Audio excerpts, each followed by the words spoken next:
আল্লাহ পাক রব্বুল আলামিন জিলহজ মাসটাকে একটা নয় দুইটা নয় লাখো লাখো হাজার হাজার কোসের মাধ্যমে আল্লাহ তাআলা জিলহজ মাসটাকে শেষ করলেন। মুহররম মাসটা যখন শুরু হয়ে গেল মুহররম মাসটা আমার মালিক এমনে শুরু করেন নাই।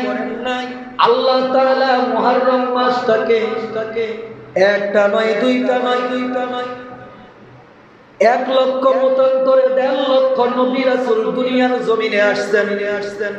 আল্লাহ পাক রব্বুল আলামিন এই মুহররম মাসটাকে ত্যাগের বিনিময় দিয়া বান্দার পরীক্ষা নিয়া বান্দাকে পরীক্ষা থেকে উত্তীর্ণ করিয়া শেষ মুহূর্তে আল্লাহ পাক রব্বুল আলামিন আমার আপনার পেয়ারা মাহবুবের কলিজার টুকরা ইমাম হাসান ইমাম হোসেন দুধের শিশু আলী আসগরের রক্তের বিনিময় নবীর আহলে বায়াতের রক্তের কুরবানি দিয়া আমার আল্লাহ পাক রব্বুল আলামিন মুহররম মাসটাকে শুরু করলেন। মাস জিলহজ মাস আরবি মাসের প্রথম মাস মুহররম মাস, বাংলা মাসের প্রথম মাস বৈশাখ মাস, বাংলা মাসের শেষ মাস চৈত্র মাস, ইংরেজি মাসের শেষ মাস ডিসেম্বর মাস, ইংরেজি মাসের প্রথম মাস কি মাস বলুন তো? জানুয়ারি। এটা সবার মুখস্থ আছে। তবে দুঃখের বিষয়, পরিতাপের বিষয় আমাদের বাংলাদেশের জমিনে যখন ডিসেম্বর মাস শেষ হয়ে জানুয়ারি শুরু হয়ে যায়, ডিসেম্বর রাত্র 12টা যখন বেজে যায়, আমাদের সন্তানদের যুবক যুবতী যারা আছে তাদের আনন্দের কোনো শেষ থাকে না। রাত্রে 12টায় বন্ধুকে ভাইকে বান্ধবীকে 12টা বা 1 মিনিটে সবাইকে একজন আরেকজনকে স্বাগতম জানায়। আতশবাজি বিভিন্ন ভাবে নতুন বছরকে আমাদের যুবক সন্তানরা স্বাগতম জানায়। বাংলা মাসের চৈত্র মাস যখন শেষ হয়ে যায়, পহেলা বৈশাখ যখন চলে আসে, ওই সময়টা আরো আনন্দের শেষ নাই। যে পান্তা ভাত শিয়াল খায় না, যে পান্তা ভাত কুকুর খায় না, যে পান্তা ভাত বিড়াল খায় না, সেই পান্তা ভাত আমি আপনার মুসলমানের সন্তান খাওয়ার জন্য সকালগুলা হোটেলগুলোর গেইটে রানী লাগায়। 2টা কাঁচা মরিচ, একটা ইলিশ মাছের টুকরা নিয়ে তারা নতুন বছরকে স্বাগতম জানায়। পয়লা বৈশাখের যখন সকাল হয়ে যায়, আমি আপনার মুসলমানের সন্তান লেগের পারে যাইয়া আমাদের মেয়েরা মাথার ভিতরে একটা সুন্দর কাদা লাগাইয়া মাথার ভিতরে গোলাপ লাগাইয়া পহেলা বৈশাখের শাড়ি কইরা সকাল যখন হয়ে যায়, লেগের পরে বরতলার মূলে বৈশা ডাক দেয়, এসে বৈশাখ এসো। মুসলমানের সন্তানগুলা সূর্যি মামাকে স্বাগতম জানায়। সূর্যি মামা বলে, তোমরা অপেক্ষা করো, তোমরা আমাকে স্বাগতম জানাইছো।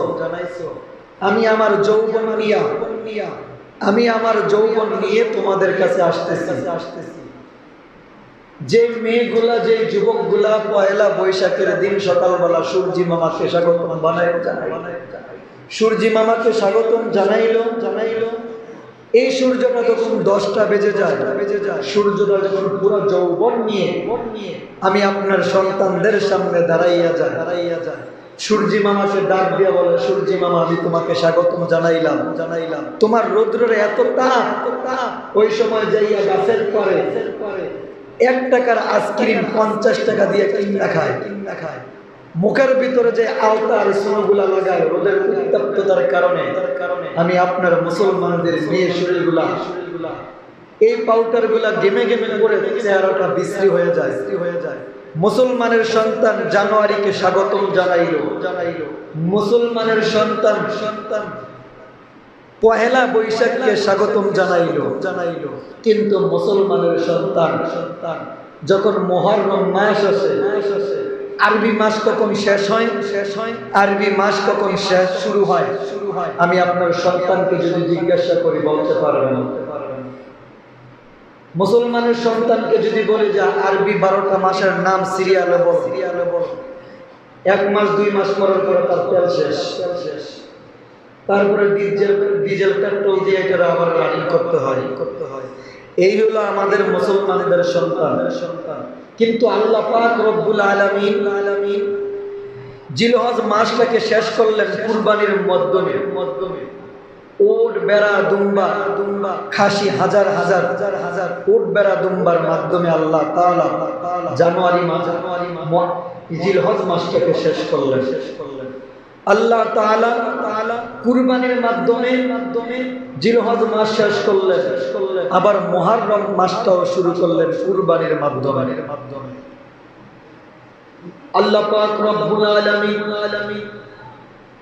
জিলহজ মাসটাকে একটা নয় দুইটা নয় লাখো হাজার হাজার কোসের মাধ্যমে আল্লাহ তাআলা জিলহজ মাসটাকে শেষ করলেন।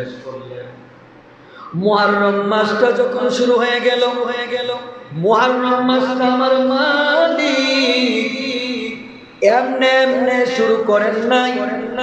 আল্লাহ তাআলা মুহররম মাসটাকে একটা নয় দুইটা নয় 1 লক্ষ মতান্তরে 1.5 লক্ষ নবী রাসূল দুনিয়ার জমিনে আসছেন। আল্লাহ পাক রব্বুল আলামিন এই মুহররম মাসটাকে ত্যাগের বিনিময় দিয়া বান্দার পরীক্ষা নিয়া বান্দাকে পরীক্ষা থেকে উত্তীর্ণ করিয়া শেষ মুহূর্তে আল্লাহ পাক রব্বুল আলামিন আমার আপনার পেয়ারা মাহবুবের কলিজার টুকরা ইমাম হাসান ইমাম হোসেন দুধের শিশু আলী আসগরের রক্তের বিনিময় নবীর আহলে বায়াতের রক্তের কুরবানি দিয়া আমার আল্লাহ পাক রব্বুল আলামিন মুহররম মাসটাকে শুরু করলেন। আমাদের সামনে থেকে ডিসেম্বর মাস বিদায় নিয়ে যায়, আমরা রাত্রে গান বাজনা ঢোল বাজনা বাজাইয়া স্বাগতম জানাই। পয়লা বৈশাখ যখন আসে ওই দিনও আমরা গান বাজনা করি, পান্তা ভাত খেয়ে স্বাগতম জানাই। অথচ আমাদের কি করার উচিত ছিল?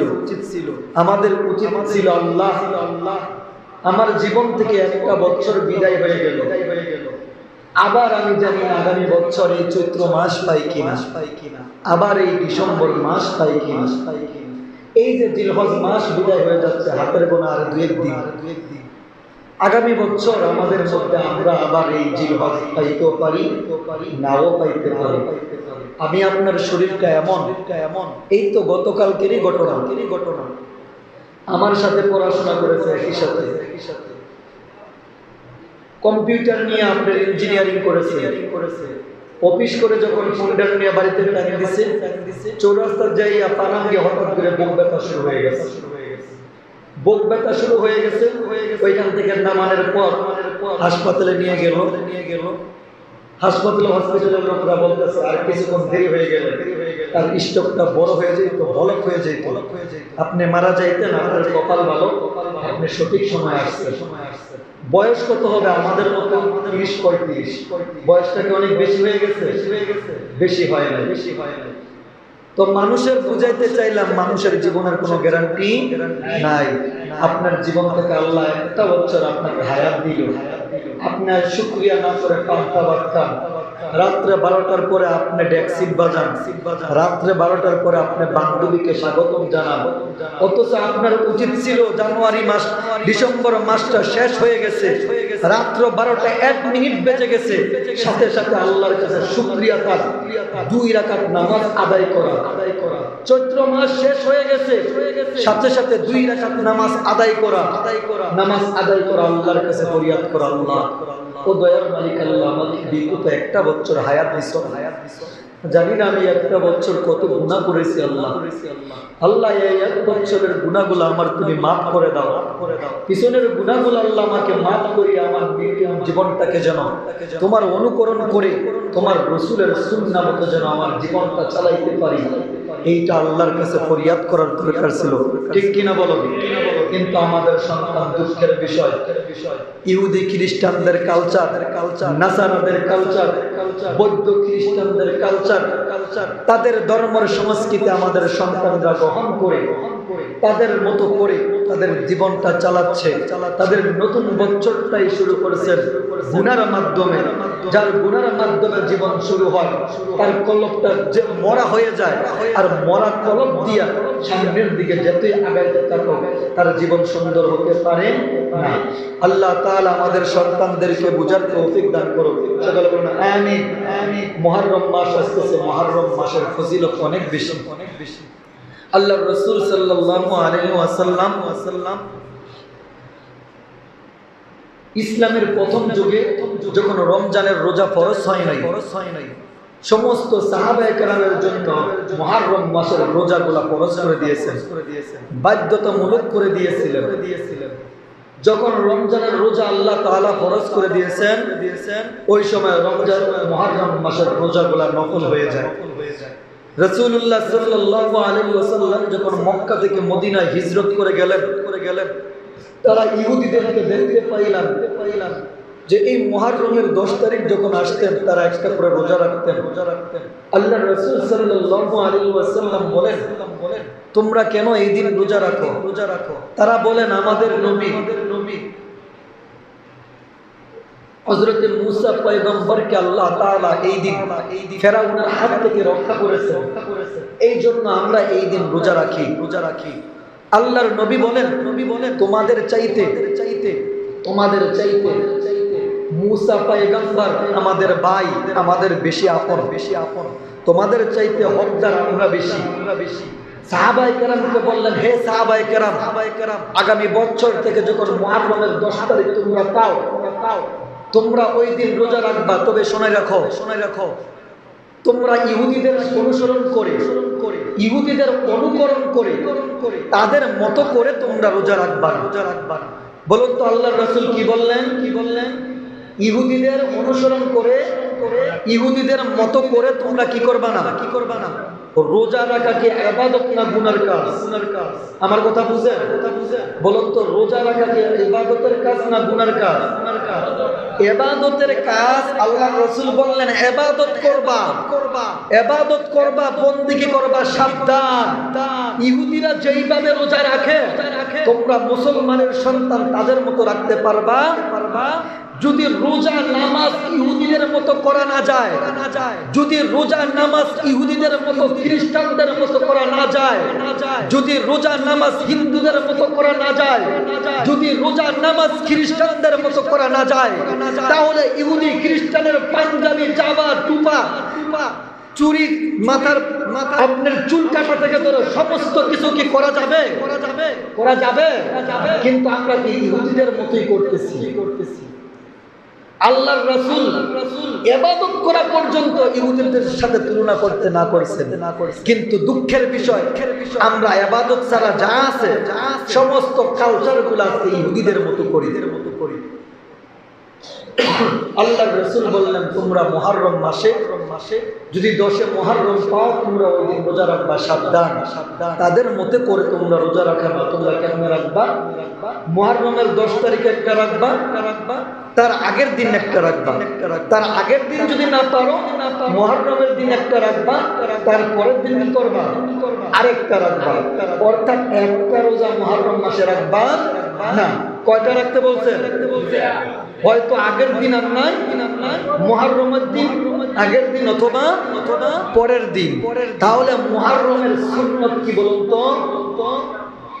আমার কথা বলেন, মুহররমের সুন্নত কি?